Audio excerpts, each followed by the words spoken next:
Assalamualaikum warahmatullahi wabarakatuh. Innal hamdalillah nahmaduhu wa nasta'inuhu wa nastaghfiruh wa na'udzu billahi min syururi anfusina wa min sayyiati a'malina. May yahdihillahu fala mudilla lahu wa may yudlil fala hadiyalah. Asyhadu an la ilaha illallah wahdahu la syarikalah wa asyhadu anna Muhammadan abduhu wa rasuluh. Allahumma salli ala Muhammad wa ala ali Muhammad kama sallaita ala Ibrahim wa ala ali Ibrahim wa barik ala Muhammad wa ala ali Muhammad kama barakta ala Ibrahim wa ala ali Ibrahim innaka Hamidum Majid. Ikhwanu fiddin rahimakumullah, ibu-ibu, bapak, saudara-saudara jamaah salat subuh yang dirahmati Allah Subhanahu wa taala. Mari kita bersyukur kepada Allah Subhanahu wa taala di kesempatan pagi hari ini mengawali aktivitas kehidupan kita dengan menjalankan ketaatan dan ibadah kepada Allah Subhanahu wa taala.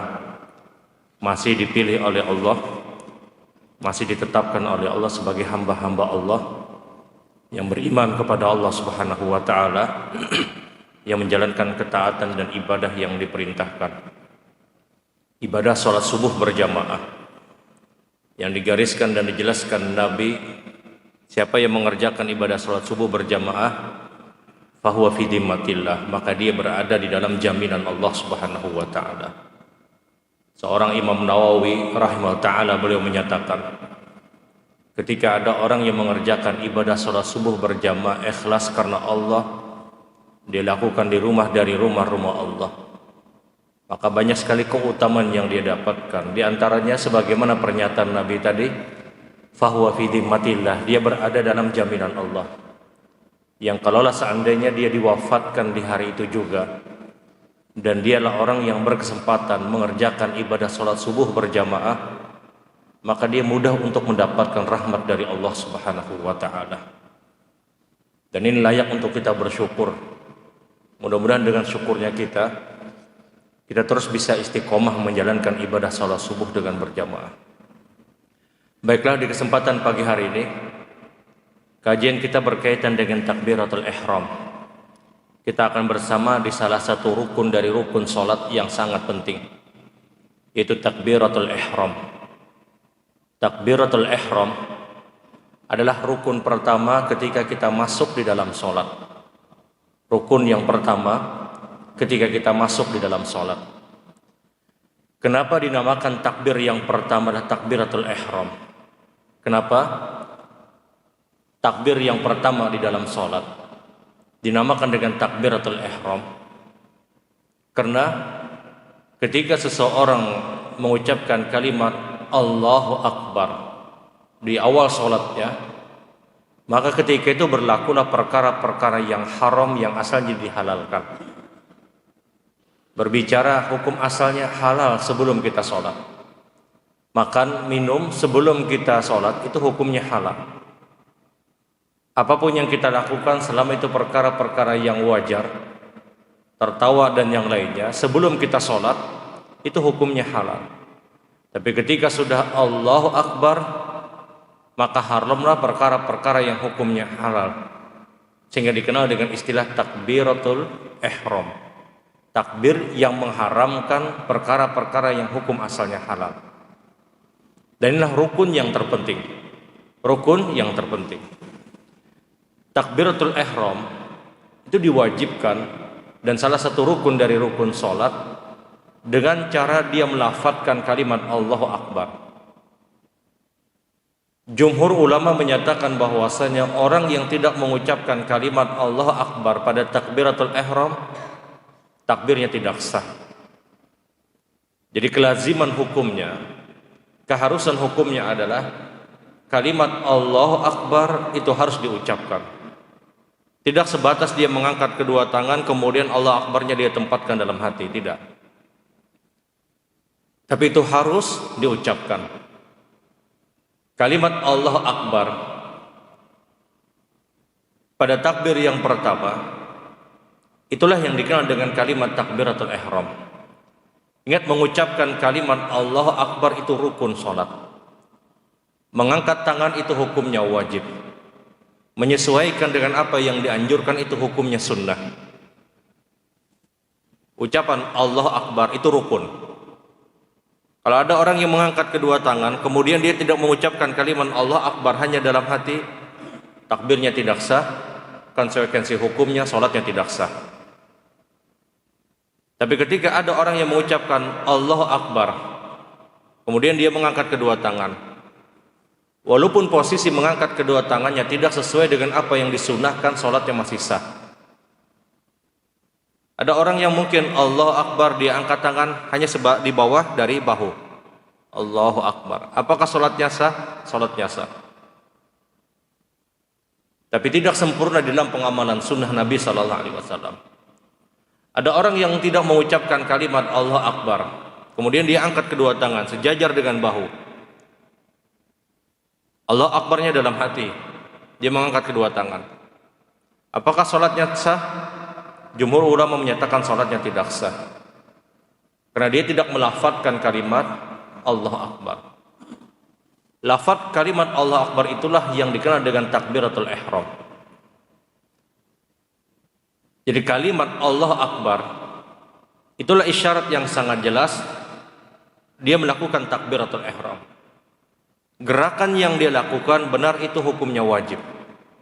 Masalah dia mengangkat kedua tangannya tidak sejajar dengan bahu, ini mencederai sunnah Rasul, tapi sholatnya tetap sah.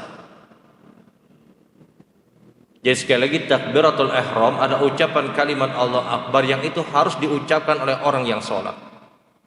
Mohon maaf, tidak cukup kita hanya sebatas dalam hati kita, kemudian kita kalimat Allah Akbar hanya dalam hati.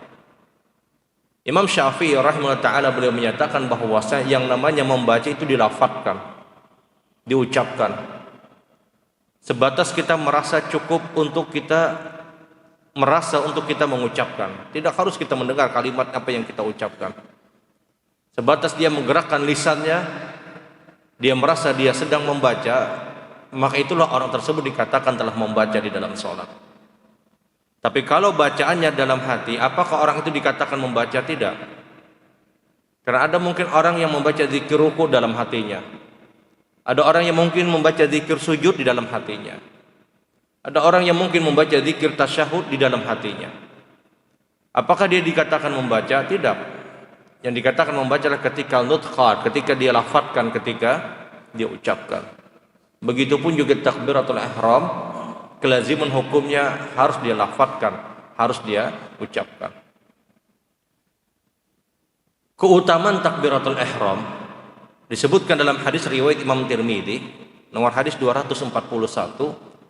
Nabi SAW beliau pernah bersabda, kata Rasul, man shalla lillahi jama'atin walam yafuthu takbiratul ihram ayyudriku takbiratul ihram arba'ina yawman kutibat lahu bara'atani bara'atu minan nar wa bara'atu minan nifaq. Kata Nabi SAW, man shalla lillahi bi jamaah, siapa yang mengerjakan salat karena Allah berjamaah. Ketika dia mengerjakan salat karena Allah dan berjamaah, arba'ina yauman, dia mengerjakan salat berjamaah bertahan selama 40 hari. 40 hari dia bertahan mengerjakan salat berjamaah. Selama 40 hari ini kata Nabi SAW, yudrikhu takbiratul ihram. Dia terus mendapatkan takbiratul ihram. Dia terus mendapatkan takbiratul ihram. Walam yafuthu, dan dia tidak pernah kehilangan kalimat Allah Akbarnya.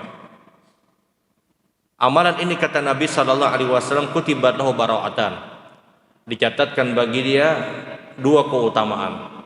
Dia akan terlepas dari dua perkara. Yang pertama kata Nabi, bara'atu minan nar, dia terbebas dari siksa api neraka.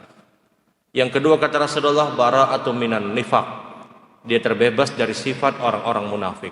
Hadis diriwayatkan oleh Imam Tirmidzi nomor hadis 241. 40 hari dia bertahan. Selama 40 hari yudriku takbiratul ihram, dia terus mendapatkan takbiratul ihram. Artinya dia masuk ke dalam masjid, dia ikut salat berjamaah, dia mendengar kalimat Allah Akbar yang dilafadzkan oleh imam, kemudian dia mengikuti. Dan dia bertahan selama arba'ina yauman kata Nabi. Dia mampu bertahan selama 40 hari. Bukan 40 waktu salat sebagaimana hadis yang dhaif, hadis yang lemah yang menjelaskan barang siapa katanya ia mengerjakan salat di Masjid Nabawi selama 40 waktu, maka bebas dari sifat munafik, bebas dari azab kubur, dan bebas dari siksa api neraka. Yang katanya yang diistilahkan dengan istilah arbainan, 40 waktu, 8 hari di Madinah, artinya 8 kali 5 waktu sholat menjadi 40 waktu, yang dikenal dengan arbainan, yang siapa menggawi arbainan di Madinah bebas dari neraka Allah. Ini hadisnya dhaif. Yang sahih adalah siapa yang mengerjakan sholat berjamaah karena Allah di masjid manapun, tidak hanya di Madinah, di masjid manapun dia sholat berjamaah arba'ina yauman, bukan 40 waktu, 40 hari. 40 hari dia kerjakan sholat berjamaah, yudrikuhu takbiratul ihram. 40 hari ini dia terus mendapatkan takbiratul ihram. Paling tidak iqamat dia hadir, paling tidak ketika iqamat dia hadir. Dan dia mampu bertahan di waktu tersebut, kata Rasulullah, kutiba lahu bara'atan, dia bebas dari 2 perkara, bebas dari azab neraka dan bebas dari sifat munafik. Dan ini keutamaan orang yang mendapatkan takbiratul ihram. Tapi kalau ada orang, mohon maaf, dia mengerjakan salat berjamaah, kemudian dia dapatkan imam sudah membaca surat Al-Fatihah, baru dia takbir Allahu Akbar, apakah dia mendapatkan takbiratul ihram bersama imam? Tidak. Dia mendapatkan rakaat. Dia mendapatkan rakaat. Hadis Nabi mempersyaratkan yudrikhu takbiratul ihram, dia mendapatkan takbiratul ihramnya bersama imam. So pertama, ya jelas mereka mungkin mendapatkannya. Tapi di saat kita masuk kemudian imam sudah baca Al-Fatihah, kita baru Allah Akbar, sekali lagi apakah kita mendapatkan keutamaan hadis tersebut? Tidak. Karena persyaratan yang diajukan Nabi, dia mendapatkan takbiratul ihram. Dari hadis inilah kenapa seorang Imam Malik, seorang Imam Ahmad ibnu Hanbal, beliau pernah berpendapat seorang yang mengerjakan salat sunnah, baik tahiyatul masjid atau salat sunnah yang lain, iqamat kemudian dikumandangkan, dia batalkan saja salat sunnahnya, dia ikuti takbiratul ihram bersama imam. Dari hadis ini, kenapa seorang Imam Ahmad ibnu Hanbal, beliau berpendapat kita yang sedang melaksanakan salat sunnah tahiyatul masjid misalnya, atau kita sedang melaksanakan salat sunnah qobliyah, atau mungkin boleh jadi salat sunnah antara azan dan iqamah, kemudian iqamat dikumandangkan, kita batalkan salatnya menurut Imam Ahmad ibnu Hanbal. Kenapa? Untuk mengambil keutamaan takbiratul ihram. Karena kalau imam sudah kalimat Allahu Akbar, kita kurang serakaat di dalam salat sunnah kita masih sibuk dengan salat sunnah kita tidak mendapatkan keutamaan tadi.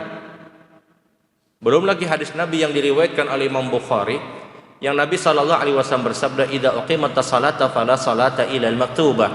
Ketika iqamat dikumandangkan, maka tidak ada lagi salat sunnah, kata Nabi SAW.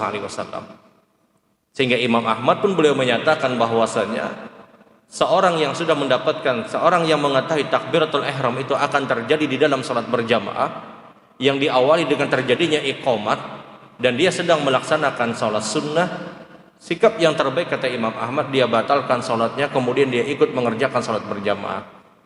Karena salat sunnahnya dia walaupun belum selesai telah tercatatkan dia mendapatkan pahala. Dan dia mendapatkan takbiratul ihram yang pahalanya tidak tanggung-tanggung. Dia bertahan 40 hari kata Nabi. 40 hari dia bertahan dan dia terus dapatkan takbiratul ihram. Amalan yang demikian kata Rasulullah dibebaskan dari neraka Allah dan sifat munafik. Ini yang terjadi pada Sufyan Ats-Tsauri. Ini yang terjadi pada Sa'id bin Musayyab. Dua ulama pada generasi tabi'in yang begitu masyhur, yang mereka mampu bertahan mendapatkan takbiratul ihram selama 40 tahun. Kadang 40 hari lagi. 40 tahun Sufyan Ats-Tsauri punya rekor yang sangat fenomenal. Satu-satunya seorang sampai zaman kita hari ini yang sulit untuk dipecahkan rekornya melaksanakan ibadah haji 60 kali.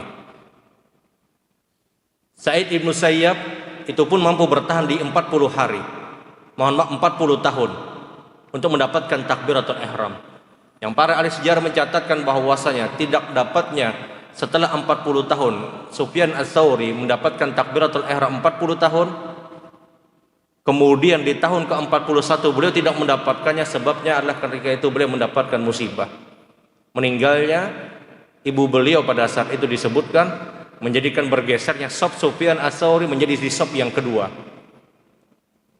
40 tahun baik. Kenapa? Karena mereka tahu keutamaan ini. Orang yang sudah dapat takbiratul ihram 40 hari bersama imam, dia bebas dari sifat munafik. Dia sangat sulit untuk berdusta. Dia sangat sulit untuk berkhianat. Dia dijaga oleh Allah Subhanahu wa taala. Inilah keutamaan takbiratul ihram. Subhanakallahumma wa bihamdika asyhadu an la ilaha illa anta astaghfiruka wa atubu ilaik. Assalamualaikum warahmatullahi wabarakatuh.